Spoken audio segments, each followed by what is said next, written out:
Mauni atong tiradahan karon, XRM125 magpa-convert siya og rare footrest sa Reader 150. Nakapalit na ni si Busing sa online katong stainless nga plug and play pero dili siya ganahan ato kay ang paa sa iyahang baby girl hangad ra kaayo. Bali mauni iyahang gusto mahitabo na iyahang kanister ug ang footrest sumpay na diretso kay dili siya gusto atong magbutang pa og bracket nga flat bar.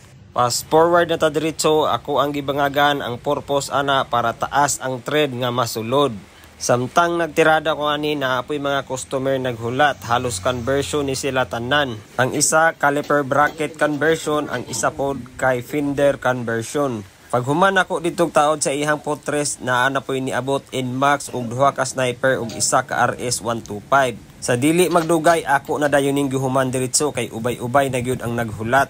Sa mga naiplano na magpa-convert o ginani, pwede ra kaayo mo makapalit online katong plug and play. Wala na to'y welding, wala na po to'y tabas. Kay basta ingon ani mangod nga conversion, matik na agyo na welding o magtabas tagamay diha sa imuhang fender. Ring apart, amo ana dayon gitistingan og hangad maghihapon ang paa sa iyahang baby girl pero dili naman okay kaayo pagkasukod.